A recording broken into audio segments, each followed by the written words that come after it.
Doctor ইউনূসের বিরুদ্ধে দুদকের মামলা, শ্রমিক কর্মচারী কল্যাণ তহবিলের 25.5 কোটি টাকা আত্মসাতের অভিযোগ। আমানটুকুর সাজা বহাল রাখল হাইকোর্ট, রাজনীতিবিদরা দুর্নীতিবাজ হলে দেশ বাঁচানোর কেউ নেই, পর্যবেক্ষণে আদালত। ফরমাইশিত রায়ে আন্দোলন থামানো যাবে না, মন্তব্য ফখরুলের, বিরোধীরা বিশৃঙ্খলা সৃষ্টির চেষ্টা করছে, দাবি স্বরাষ্ট্রমন্ত্রীর। 2041 সালের মধ্যে উন্নত সমৃদ্ধ স্মার্ট বাংলাদেশ গড়তে চায় সরকার, গাজীপুরে আইইউটির সমাবর্তনে বললেন প্রধানমন্ত্রী। সিটি নির্বাচন ঘিরে উত্তাপ, প্রার্থীদের নানা অভিযোগ, মাস্তানি ও পেশি শক্তির ব্যবহার কঠোরভাবে দমনের হুঁশিয়ারি সিইসির। ইউক্রেন যুদ্ধ শুরুর পর দ্বিতীয় দফা মস্কোতে ড্রোন হামলা, কিয়েভের দায় অস্বীকার, যুক্তরাষ্ট্রের বন্দুক হামলায় নিহত 16। এবং 9 বছরে প্রথম কোন শিরোপা জিতল মোহামেডান, ফেডারেশন কাপে আবাহনীকে হারালো টাইব্রেকারে তুমুল উত্তেজনা।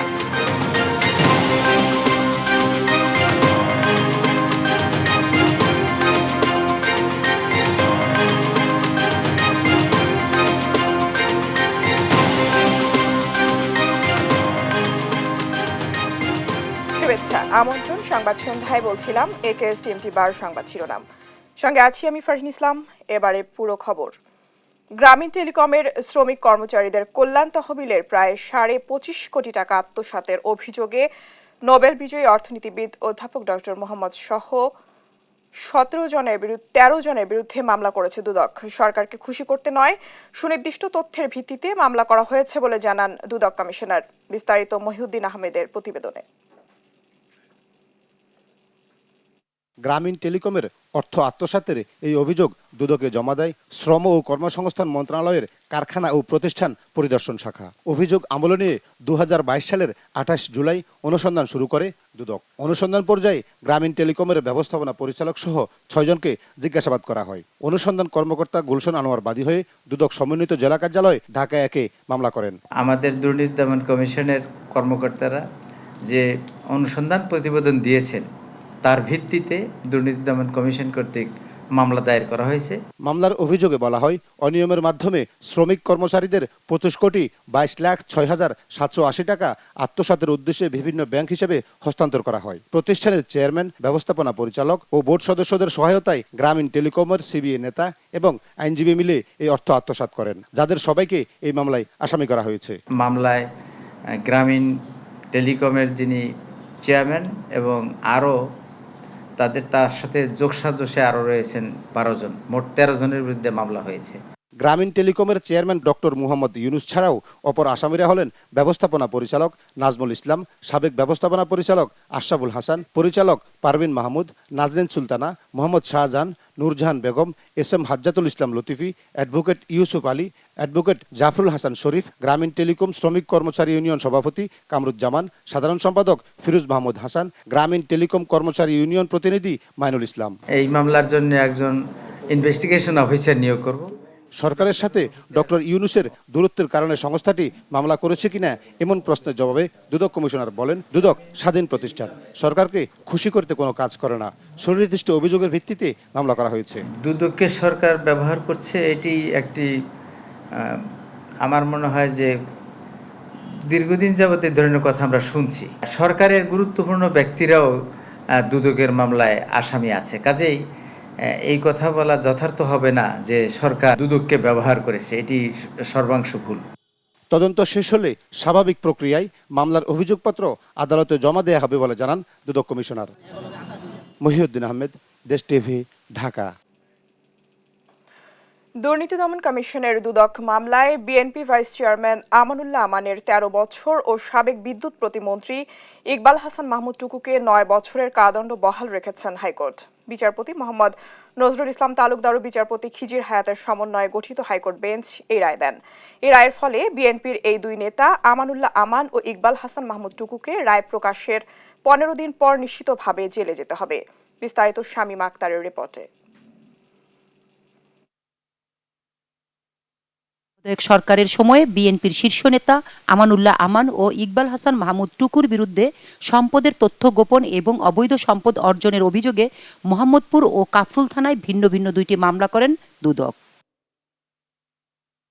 একই বছরের নভেম্বর মাসে বিচারিক আদালতের রায়ে টুকুকে 9 ও আমানুল্লাহ আমানকে 13 বছরের সাজা দেয়া হয়। একই সঙ্গে আমানুল্লাহ আমানের স্ত্রী সাবেরা আমানকে 3 বছরের সাজা দেয়া হয়। 2011 সালে হাইকোর্টে এই সাজা থেকে খালাস পান 3 জনই। রায়ের বিরুদ্ধে আপিল করেন দুদক। 2014 সালে আপিল বিভাগ হাইকোর্টের রায় বাতিল করে পুনর্শুনানির আদেশ দিয়ে হাইকোর্টে ফেরত পাঠান মামলাটি। 9 বছর পর হাইকোর্ট বিচারিক আদালতের রায় বহাল রেখে আদেশ দিল আবারও। আপিল গ্রহণ করে মামলাটি পুনর্বিচারের জন্য হাইকোর্ট ডিভিশনে পাঠায়। আপনারা বলেন দীর্ঘদিন যাবত এই মামলাটি হাইকোর্ট ডিভিশনে শুনানি হয়েছে, শুনে হওয়ার পরে আজকে রায় দিয়েছে এবং আজকে রায় বিচারিক আদালতের সাজা 2 বছর এবং 7 বছর এবং যে আর্থিক যেটা দণ্ড, আর্থিক যেটা জরিমানা সেটা বহাল রেখেছে। এই রায়ের বিরুদ্ধে উচ্চ আদালতে আপিল করার কথা জানান আমানুল্লাহ আমানের আইনজীবী ব্যারিস্টার মাহবুবউদ্দিন খোকন। মহিউদ্দিন আলমগীর মামলা কিন্তু খালাস হয়ে গেছে, মায়াজুদ্দের মামলা খালাস হয়ে গেছে, আরও অনেকেই খালাস হয়ে গেছে। আমরা আমানুল্লাহ আমান, ইকবাল হোসেন টুকু আরও অনেকের মামলা কিন্তু রায় বহাল রয়ে গেছে। তো আমার ক্লায়েন্ট আমানুল্লাহ আমান বিক্ষুব্ধ, উনি খুশি না, স্যাটিসফাইড না। উনি হাইকোর্টের রায়ের বিরুদ্ধে সুপ্রিম কোর্ট আপিলের ডিভিশনে সুপ্রিম কোর্টে আপিল করবেন। আদালত তার পর্যবেক্ষণে বলেন, রাজনীতিবিদরা দেশের রক্ষক, তারা যদি ভক্ষক হয় তাহলে দেশ অন্ধকারে নিমজ্জিত হবে।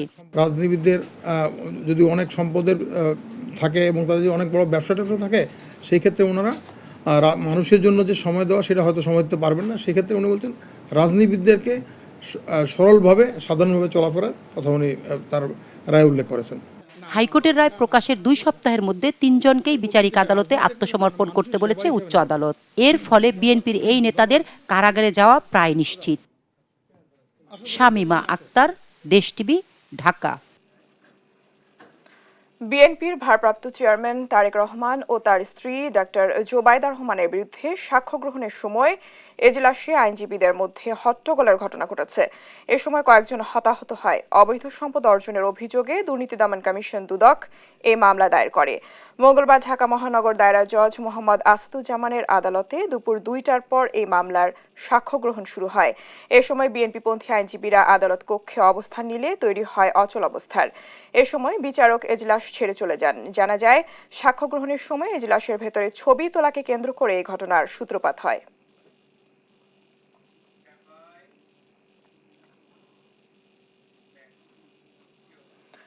ফরমাইশি রায় দিয়ে গণতন্ত্র পুনরুদ্ধারের আন্দোলন স্তব্ধ করা যাবে না বলে মন্তব্য করেছেন বিএনপি মহাসচিব মির্জা ফখরুল ইসলাম আলমগীর। বলেছেন, আগামী নির্বাচন তত্ত্বাবধায়ক সরকারের অধীনেই হবে। জনগণের উত্তাল আন্দোলনে পতন হবে বর্তমান সরকারের। বিস্তারিত সাইফুল রিপনের প্রতিবেদনে। বিএনপির প্রতিষ্ঠাতা জিয়াউর রহমানের ৪২তম শাহাদাত বার্ষিকী উপলক্ষে তার কবরে শ্রদ্ধা জানাতে আসেন বিএনপি ও এর অঙ্গ সংগঠন সহ সমমনা বিভিন্ন রাজনৈতিক দল, সামাজিক ও পেশাজীবী সংগঠন। দলের শীর্ষ নেতাদের নিয়ে শ্রদ্ধা জানান বিএনপি মহাসচিব মির্জা ফখরুল ইসলাম আলমগীর। এ সময় বিএনপির প্রতিষ্ঠাতা জিয়াউর রহমানের আত্মার শান্তি কামনায় নেতাকর্মীরা দোয়া ও মোনাজাত করেন। পরে সাংবাদিকদের সাথে আলাপকালে দলের মহাসচিব মির্জা ফখরুল বিএনপি নেতা ইকবাল হাসান মাহমুদ টুকু ও আমানুল্লাহ আমানের মামলার রায়ের বিষয়ে বলেন, ফরমাইশি রায়ের মাধ্যমে সরকার প্রমাণ করেছে তাদের শুভবুদ্ধি উদয় হওয়ার সম্ভাবনা নেই। তারা এই আন্দোলনকে স্তব্ধ করতে চাইছে, এটা আজকের ব্যাপার নয়। দীর্ঘ 12 বছর ধরে তারা এই একই কাজ করছে। আজকে ইকবাল হাসান মাহমুদ টুকুর বিরুদ্ধে যে রায় দিয়েছে বা আমানুল্লাহ আমানের বিরুদ্ধে রয়েছে, আমাদের তীব্র নিন্দা জানাচ্ছি। আমরা ক্ষোভ প্রকাশ করছি। আমরা মনে করি যে এটা একটা ফরমাইশি রায়। এই ধরনের রায় দিয়ে কোনোদিন গণতন্ত্রের আন্দোলনকে স্তব্ধ করা যাবে না। জনগণের উত্তাল আন্দোলনে সরকারের পতন হবে বলেন মির্জা ফখরুল। সুষ্ঠু অবাধ নির্বাচন যেন একটা না হতে পারে, তারা যেন একদলীয় নির্বাচন আবার করতে পারে, তারই লক্ষ্যে তারা এই কাজগুলো করছে। কিন্তু এবার জনগণ সেটা করতে দেবে না। এই ঘটনা থেকে পরিষ্কার হয়ে গেল যে এই সরকারের কোনো রকমের শুভবুদ্ধির উদয় হওয়ার কোনো সম্ভাবনা নাই। একমাত্র জনগণের উত্তাল আন্দোলনের মধ্য দিয়েই এই সরকারকে পরাজিত করে সে আইনের শাসন, গণতন্ত্রের শাসন, গণতান্ত্রিক ব্যবস্থা এবং সুষ্ঠু নির্বাচনকে ফেরত আনতে হবে তাদের পদত্যাগের মধ্যে। পরে রাজধানীর গাবতলী এলাকায় জিয়াউর রহমানের শাহাদাত বার্ষিকী উপলক্ষে দুস্থ অসহায় মানুষের মাঝে খাবার ও বস্ত্র বিতরণ কর্মসূচির উদ্বোধন করেন বিএনপি মহাসচিব। এ সময় দলের নেতারা দাবি করেন, সরকার পতনে কেন্দ্রের ডাকের অপেক্ষায় আছেন তারা। তো এখন শুধু সময়ের অপেক্ষা যে কখন আমাদের সেই এক দফা দাবি, অর্থাৎ অবাধ, নিরপেক্ষ ও সুষ্ঠু নির্বাচনের জন্য একটি তত্ত্বাবধায়ক সরকারের মাধ্যমে এই সরকার মেনে নিতে বাধ্য হবে আগামী নির্বাচন দিতে। বিএনপির প্রতিষ্ঠাতা জিয়াউর রহমানের শাহাদাত বার্ষিকী উপলক্ষে রাজধানী ঢাকা সহ দেশের বিভিন্ন জেলায় দুস্থ অসহায় মানুষের মাঝে খাবার, বস্ত্র ও নগদ অর্থ বিতরণ কর্মসূচি পালন করেছে বিএনপি। সাইফুল রিপন, দেশ টিভি, ঢাকা। জাতীয় নির্বাচন ঘনিয়ে আসার কারণে বিভিন্ন রাজনৈতিক দল উত্তেজনা তৈরির চেষ্টা করছে বলে মন্তব্য করেছেন স্বরাষ্ট্রমন্ত্রী। তিনি বলেন, পরিস্থিতি নিয়ন্ত্রণে নির্বাচন কমিশন প্রস্তুতি নিচ্ছে। এদিকে অপর এক অনুষ্ঠানে তথ্য সম্প্রচার মন্ত্রী বলেন, ডিজিটাল বাংলাদেশের সফলতার পর আওয়ামী লীগ সরকারের পরবর্তী পদক্ষেপ হল স্মার্ট বাংলাদেশ বিনির্মাণ। বিস্তারিত ইকবাল অনিকের রিপোর্টে। অনিবন্ধিত সংগঠন জামাতে ইসলামীর কোনো ধরনের কর্মসূচি পালন করতে হলে অবশ্যই পুলিশের অনুমতি নিতে হবে বলে জানিয়েছেন স্বরাষ্ট্রমন্ত্রী। সোমবার দলটির 4 নেতাকে আটকের পর ছেড়ে দেওয়া হয়েছে বলেও জানান মন্ত্রী। মঙ্গলবার দুপুরে সম্মিলিত মুক্তিযোদ্ধা সংসদের পুনর্মিলনী অনুষ্ঠান শেষে এসব কথা বলেন স্বরাষ্ট্রমন্ত্রী। মন্ত্রী বলেন, সব রাজনৈতিক দল স্বাধীনভাবে তাদের কর্মসূচি পালন করছে, কাউকে বাধা দেয়া হচ্ছে না। কোনো সভা সমাবেশ, কোনো রাজনৈতিক দল যারা করছে কাউকে বাধা দেওয়া হচ্ছে না। আপনারা সবই দেখছেন, বড় বড় তারা সভা করছেন, সবখানেই তারা অবস্থান নিচ্ছেন, তারা পদযাত্রা করছেন, তারা মানববন্ধন করছেন, তারা সভা করছেন, কোনোতেই সরকার বাধা দিচ্ছে না। তিনি বলেন, নির্বাচন ঘনিয়ে আসার কারণে বিভিন্ন রাজনৈতিক দল উত্তেজনা তৈরির চেষ্টা করছে। পরিস্থিতি নিয়ন্ত্রণে নির্বাচন কমিশন প্রস্তুতি নিচ্ছে বলেও জানান মন্ত্রী। উদ্দেশ্যটা হলো মানে একটা উত্তেজক পরিস্থিতি সৃষ্টি করার জন্য একটা প্রয়াস, যেটা নাকি তারা সবসময় করে থাকেন, সেইটিরই একটা প্রচেষ্টা, একটা অপচেষ্টা চলছে। সামনে ইলেকশনকে কেন্দ্র করে ইলেকশন কেন্দ্র করে তো অনেক সহিংসতার বিষয়গুলো আছে বা বিদেশি একটা চাপ আছে। নির্বাচন যতই আসবে, ঘনিয়ে আসবে, তখন দেখবেন সবাই প্রচারণা আসবে, একে অপরের মানে তার নিজের বক্তব্য দেবে, সেইখানে একটা উত্তেজক পরিস্থিতি সবসময় হয়ে থাকে। আমরা আমাদের ইলেকশন কমিশন সেই ব্যাপারে প্রস্তুতি নিচ্ছে। এদিকে এক অনুষ্ঠানে তথ্য ও সম্প্রচার মন্ত্রী বলেন, ডিজিটাল বাংলাদেশের সফলতার পর আওয়ামী লীগ সরকারের পরবর্তী পদক্ষেপ হলো স্মার্ট বাংলাদেশ বিনির্মাণ। আজকে ডিজিটাল বাংলাদেশের সুবিধা একেবারে প্রত্যন্ত জনপদের একটি মানুষও পাচ্ছে। ডিজিটাল প্রযুক্তি সর্বতভাবে ব্যবহার করা হচ্ছে। সেই প্রেক্ষাপটে আমরা আগামী নির্বাচনকে সামনে রেখে আমরা নতুন ধারণা মানুষের সামনে উপস্থাপন করেছি, সেটি হচ্ছে স্মার্ট বাংলাদেশ। শেখ হাসিনার দূরদর্শী উদ্যোগের ফলে দেশকে চতুর্থ শিল্প বিপ্লবের সাথে সম্পৃক্ত করতে সক্ষম হয়েছে সরকার বলেও মন্তব্য করেন তথ্য ও সম্প্রচার মন্ত্রী। ইকবাল অনিক, দেশ টিভি, ঢাকা।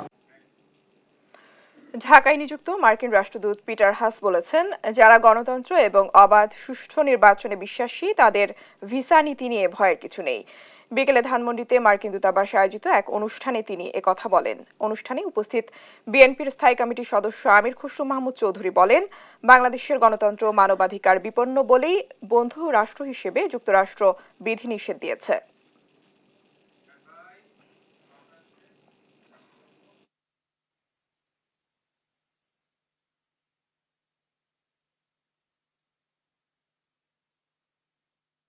এই বিচার নীতির মাধ্যমে তারা একটা মেসেজ দিচ্ছে, যারা যারা এই খারাপ কাজগুলো করছে সেই লোকগুলোর প্রতি একটা ক্লিয়ার মেসেজ দিচ্ছে যে কি এরকম কাজ যারা করবে তাদেরকে বিচার দেওয়া হবে না, তাদেরকে বঞ্চিত করা হবে। We, the United States, wants what every Bangladeshi wants, is a free and fair election. And the Prime Minister has made her commitment clear. The Foreign Minister and others have made their commitment to having international observers come and watch the elections. And the Bangladeshi people I talk to want the same thing. And so I don't see any disagreements at all. প্রধানমন্ত্রী শেখ হাসিনা বলেছেন, 2041 সালের মধ্যে জ্ঞানভিত্তিক smart Bangladesh গড়ার লক্ষ্য নিয়ে কাজ করছে সরকার। তিনি বলেন, রাজনৈতিক স্থিতিশীলতা এবং দূরদর্শী কৌশল গ্রহণের ফলেই বাংলাদেশ এগিয়ে যাচ্ছে। ইসলামিক ইউনিভার্সিটি অব টেকনোলজি IUTর 35তম সমাবর্তনে প্রধান অতিথির ভাষণে তিনি এসব কথা বলেন। মুসলমানদের জ্ঞান বিজ্ঞানে পিছিয়ে পড়ার কারণ অনুসন্ধানের তাগিদও দেন প্রধানমন্ত্রী। গাজীপুর থেকে মিরাজ মিজুর রিপোর্ট। মঙ্গলবার সকালে ইসলামিক ইউনিভার্সিটি অব টেকনোলজি IUTর 35তম সমাবর্তনে প্রধান অতিথি হিসেবে যোগ দেন প্রধানমন্ত্রী। ওআইসি সহযোগিতায় পরিচালিত এই প্রতিষ্ঠানের সার্বিক দেখভালের দায়িত্ব বাংলাদেশের। স্বাগতিক দেশের নেতা হিসেবে সমাবর্তনে বিভিন্ন দেশের শিক্ষার্থীদের উদ্দেশ্যে ভাষণ দেন প্রধানমন্ত্রী শেখ হাসিনা। এ সময় মুসলমানদের জ্ঞান বিজ্ঞানে পিছিয়ে পড়ার কারণ অনুসন্ধানের আহ্বান জানান তিনি। মুসলমানগণ শৌর্য, বীর্য, জ্ঞান, বিজ্ঞান, সাহিত্য, সংস্কৃতিতে শ্রেষ্ঠত্ব দেখিয়েছে। সেই গৌরবময় ঐতিহ্যের অধিকারী মুসলমানরা আজকে কেন পিছিয়ে পড়ল তা আমাদের বিশ্লেষণ করা প্রয়োজন। দেশ জুড়ে মডেল মসজিদ নির্মাণ সহ ইসলামের উন্নয়নে নানা কর্মকাণ্ড তুলে ধরেন প্রধানমন্ত্রী। আওয়ামী লীগ সরকার বঙ্গবন্ধু শেখ মুজিবের স্বপ্ন আদর্শকে সামনে রেখে সবসময় ইসলামের প্রচার ও প্রসারে কাজ করে যাচ্ছে। গত 14.5 বছর অর্থাৎ 2008 নির্বাচনে নির্বাচিত হয়ে সরকার গঠন করার পর এ পর্যন্ত আমরা ইসলামের উন্নয়নে ব্যাপক কর্মসূচি বাস্তবায়ন করেছি। জাতিপিতাই প্রথম এদেশে আমাদের দেশে আপনারা জানেন যে ইসলামিক ফাউন্ডেশন গড়ে তুলেছিলেন ইসলামের প্রচার প্রসারের জন্য। প্রধানমন্ত্রী জানান আসছে বাজেটের আকার হবে 7 লাখ কোটি টাকা। বলেন রাজনৈতিক স্থিতিশীলতা এবং দূরদর্শী নীতির কৌশল গ্রহণের ফলেই বাংলাদেশ এগিয়ে যাচ্ছে। একই সঙ্গে জ্ঞানভিত্তিক স্মার্ট বাংলাদেশ গড়ার প্রত্যয় ব্যক্ত করেন তিনি। 2008 সালের নির্বাচনে আওয়ামী লীগ জহির সরকার গঠন করেছে। আজকে 2023 সাল পর্যন্ত একটা স্থিতিশীল গণতান্ত্রিক পরিবেশ বাংলাদেশে বিরাজমান। এর মাঝে অনেক ঝড়ঝাপটা এসেছে, এতে কোনো সন্দেহ নেই। অনেক প্রতিবন্ধকতা সৃষ্টি করার চেষ্টা করা হয়েছে। তারপর আমি বলবো যে দেশটা যখন একটা স্থিতিশীল থাকে, দেশটায় যখন একটা অর্থনৈতিক উন্নয়নের ধারাবাহিকতা থাকে, তখনই দেশটা উন্নতি করতে পারে। আর তার জন্য লাগে সুনির্দিষ্ট পরিকল্পনা। ওআইসি মহাসচিব এবং IUTর চ্যান্সেলর হিসেইন ব্রাহিম তাহার সভাপতিত্বে এবারের সমাবর্তনে গ্রাজুয়েট হলেন 14 দেশের 550 শিক্ষার্থী। মিরাজ মিজু, দেশ টিভি, IUT, গাজীপুর। এবারে সিটি নির্বাচনের খবর।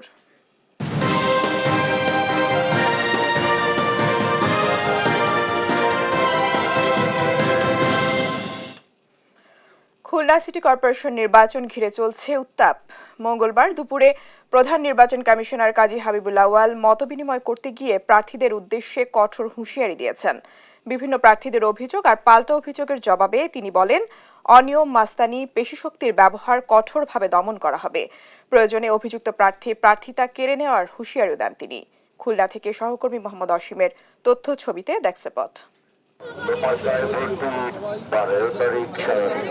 খুলনা সিটি কর্পোরেশনে চলছে নির্বাচনী উত্তাপ। সকাল থেকে গভীর রাত পর্যন্ত প্রচারণায় ব্যস্ত থাকেন প্রার্থীরা। মঙ্গলবার সকালে খুলনা জেলা শিল্পকলা একাডেমিতে খুলনা সিটির 5 মেয়র প্রার্থী, কাউন্সিলর ও সংরক্ষিত নারী কাউন্সিলররা প্রধান নির্বাচন কমিশনারের সঙ্গে মতবিনিময় করেন। এ সময় কাউন্সিলর প্রার্থীরা তাদের বিভিন্ন মতামত ও অভিযোগ প্রধান নির্বাচন কমিশনারের কাছে তুলে ধরেন। আমার প্রতিটি প্রার্থী নিজে যে তাকে হুমকি দেয় যে 13 তারিখের 12 তারিখের পরে তুই যদি নির্বাচনে জিতি হারি তোর কি করা লাগে আমি দেখবো, তোর 14 গোষ্ঠী উদ্ধার করে দেবো।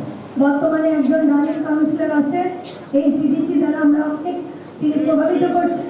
আমরা এতটুকু নিশ্চিত হতে চাই যে এই ওয়ার্ডে যে প্রকৃতপক্ষে ভোট পাবে সেই জন্য নির্বাচিত হবে। পরে খুলনা সিটি কর্পোরেশনের মেয়র প্রার্থীরা আচরণবিধি মানতে কার্যকরী ভূমিকা রাখতে নির্বাচন কমিশনারের প্রতি আহ্বান জানান। আমরা চাই নির্বাচন কমিশনার অবাধ নিরপেক্ষ নির্বাচন বলতে যা বুঝায় খুলনায় সেই নির্বাচন হবে, এটাই আমার প্রত্যাশা। মনে হয় সরকারের নিয়মিত নির্বাচন কমিশন চলে কিনা, স্বাধীনভাবে কাজ করতে পারছেন কিনা। প্রত্যেকটি ওয়ার্ডে আওয়ামী লীগের, ছাত্রলীগের বিভিন্ন মাত্রায় অফিস বিদ্যমান ওখানে, এবং এটা অবশ্যই ওখানে বিদ্যমান প্রত্যেকটা ওয়ার্ডে আছে। এদিকে প্রধান নির্বাচন কমিশনারের সামনে স্বতন্ত্র মেয়র প্রার্থী তার অভিযোগ ব্যক্ত করার সময় বাধে হট্টগোল, অশান্ত হয়ে যায় পরিবেশ। জানিয়ে ক্ষোভ ছাড়েন খুলনা বিভাগীয় কমিশনার। মাননীয় সচিবের অনুমতি নিয়ে কথা বলছে প্রধান নির্বাচন কমিশনার মহোদয়ের উপস্থিতিতে, আপনি তাকে ভুয়া ডাকবেন কেন? সাবধান করে দিলাম আপনাকে, আমি আপনার ছবি তুলেছি। পরে প্রধান নির্বাচন কমিশনার কাজী হাবিবুল আউয়াল বলেন, খুলনা সিটি কর্পোরেশন নির্বাচনে আচরণবিধি লঙ্ঘন করলে এবং পেশিশক্তির ব্যবহার করলে কঠোর হাতে দমন করা হবে। ভোট সুষ্ঠু করতে যা যা প্রয়োজন তাই করবে নির্বাচন কমিশন। নির্বাচন ভোটাধিকার প্রয়োগ। নির্বাচনটা আপনার অধিকার নয়, নির্বাচনটা ভোটারের অধিকার। যিনি নির্বাচিত হবেন তার অধিকার নয়, এটা হচ্ছে যিনি ভোট দিবেন তার অধিকার। তার অধিকারকে বিঘ্নিত করবেন না আপনারা কেউ। আগামী 12 জুন হবে খুলনা সিটি কর্পোরেশন নির্বাচনের ভোট গ্রহণ। নির্বাচনে এই প্রথম ইভিএম পদ্ধতিতে ভোট দেবেন খুলনা নগরীর 5,35,529 জন ভোটার। আমরা ওনাদের সাথে এখানে খোশালাপ করতে আসি। নিউজ ডেস্ক, দেশ টিভি। বরিশাল সিটি নির্বাচনের দিন যত ঘনিয়ে আসছে ততই বিরতিহীন প্রচারণা চালাচ্ছেন প্রতিদ্বন্দ্বী প্রার্থীরা। বৃষ্টি এবং প্রখর রোদ উপেক্ষা করে ক্লান্তিহীনভাবে ভোটারদের দাঁড়ে দাঁড়ে যাচ্ছেন তারা। নতুন নতুন প্রতিশ্রুতি দিয়ে ভোটারদের মন জয় করার চেষ্টা করছেন তারা। সুষ্ঠু নির্বাচন হলে জয়ের আশা প্রধান 4 মেয়র প্রার্থীরই। বরিশাল থেকে রাহাত খানের তথ্য, ছবিতে ডেস্ক রিপোর্ট। আওয়ামী লীগ প্রার্থী আবুল খায়ের খোকন শের নিবায়ত আজ সকাল থেকে দুপুর পর্যন্ত নগরীর চকেরপোল বাজার রোড এবং বাকলা এলাকায় গণসংযোগ করেন। এ সময় তিনি নতুন বরিশাল গড়তে 12 জুন নৌকায় ভোট দেওয়ার আহ্বান জানান। প্রচারণা শেষে আওয়ামী লীগ প্রার্থী বলেন, মানুষের মাঝে ব্যাপক সাড়া পাচ্ছেন তিনি। বরিশালের মানুষ তাকে গ্রহণ করেছেন। সবকিছু স্বাভাবিক থাকলে জয়যুক্ত হওয়ার আশা করেন তিনি। আমি তো সাংঘাতিকভাবে সাড়া পেয়েছি, মানুষের আন্তরিকভাবে সবাই আমাকে গ্রহণ করে নিয়েছে। ইনশাল্লাহ আমি নিশ্চিত আমি জয়যুক্ত হব। এদিকে জাতীয় পার্টির প্রার্থী ইকবাল হোসেন তাপস নগরীর বাকলার মোড়, বাজার রোড, চকবাজার সহ 8 ও 9 নম্বর ওয়ার্ডে গণসংযোগ করেন। গণসংযোগকালে বরিশালকে একটি ডিজিটাল এবং আইটি নগরী সৃষ্টি করতে লাঙ্গলে ভোট দিতে তরুণ প্রজন্ম সহ সকলের প্রতি আহ্বান জানান। নিম্ন আয়ের মানুষগুলো এত কষ্টে বসবাস করে, তাদের জীবনযাত্রার এত নিম্ন পর্যায়ে আছে, নাগরিক সুবিধার ছিটাফোঁটাও সেখানে উপস্থিত নাই। তা আমি যদি নির্বাচিত হতে পারি, সেখানে নাগরিক সুবিধার মিনিমাম ব্যবস্থাটুকু আমি মেয়রে হলে মেয়রের চেয়ারে বসার সাথে সাথে নিশ্চিত করার চিন্তা ভাবনা করতে। অপরদিকে ইসলামী আন্দোলন বাংলাদেশ প্রার্থী মুফতি সৈয়দ মোহাম্মদ ফয়জুল করিম আজ সকালে নগরের 1 নম্বর ওয়ার্ডের বেসিক টেক্সটাইল থেকে মকরখোলা পোল পর্যন্ত গণসংযোগ করেন। নগরবাসীর উন্নয়ন এবং নারীদের ইজ্জত রক্ষায় 12 জুন হাত পাখা বিজয় করার আহ্বান জানান তিনি। তাদের জীবন মান উন্নয়ন করার জন্য যথাসাধ্য চেষ্টা করব। সেখানে তাদের বাসস্থানের, তাদের বস্ত্রের, তাদের রোডের, তাদের চিকিৎসার, তাদের পানির ইনশাল্লাহ ব্যবস্থা করব। এবং আমি ইনশাল্লাহ চেষ্টা করতেছি প্রত্যেকটা কলোনিতে একটা ফ্রি মেডিকেলের ব্যবস্থা করতে। সকাল থেকে নগরীর আমতলা, সাগরদ্বীপ ব্রাঞ্চ রোড এবং কারিকর বিড়ি ফ্যাক্টরিতে গণসংযোগ করেন বিএনপি সাবেক প্রয়াত মেয়র আহসান হাবিব, কামালের ছেলে স্বতন্ত্র প্রার্থী কামরুল আহসান রূপন। বাবার বিভিন্ন অবদানের কথা তুলে ধরে আধুনিক বরিশাল বিনির্মাণে দেয়াল ঘড়ি মার্কায় ভোট চান তিনি। আমার মাথায় তাদের ছায়া রয়েছেন, সেইটুকু আমি অনুভব করছি এবং তারা ব্যাপকভাবে আমাকে সমর্থন জানাচ্ছেন, সাড়া দিচ্ছেন এবং তারা আগামীতে 12 জুন নির্বাচনে তারা আমাকে ভোট দিবে, আমার দৃঢ় বিশ্বাস। বিসিসি নির্বাচনে 7 মেয়র প্রতিদ্বন্দ্বীর মধ্যে অন্য 3 মেয়র প্রার্থীর তেমন কোনো প্রচারণা দৃশ্যমান নয়। আগামী 12 জুন বরিশাল সিটির 126 কেন্দ্রে ভোট হবে ইভিএম মেশিনে। এবার সিটি নির্বাচনে মোট ভোটার 2,76,298 জন। নিউজ ডেস্ক, দেশ টিভি। জাতীয় সংসদের সীমানা পুনর্নির্ধারণের আগামী সপ্তাহের মধ্যে গেজেট আকারে প্রকাশ করা হবে বলে জানিয়েছেন নির্বাচন কমিশনার মোহাম্মদ আলমগীর। মঙ্গলবার দুপুরে আগারগাঁও নির্বাচন কমিশন ভবনে সাংবাদিকদের প্রশ্নের জবাবে এসব কথা বলেন তিনি। বলেন, অল্প সংখ্যক এলাকায় সীমানা পরিবর্তন করা হয়েছে, তবে ঢাকা 17 আসনের নির্বাচনী তফসিল আগামী জুন মাসের প্রথম সপ্তাহে করা হবে বলেও জানান তিনি।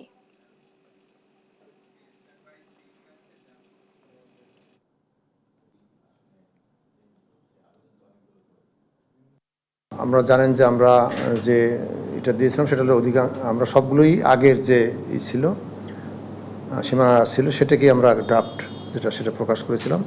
এর মধ্যে আমরা বেশ কিছু দরখাস্ত পেয়েছিলাম, তো সেগুলো দেখে আমরা সিদ্ধান্ত হয়েছে অল্প কয়েকটা কেন্দ্রে মানে সীমানা পরিবর্তন হয়েছে, আর বাকিগুলো হয়নি।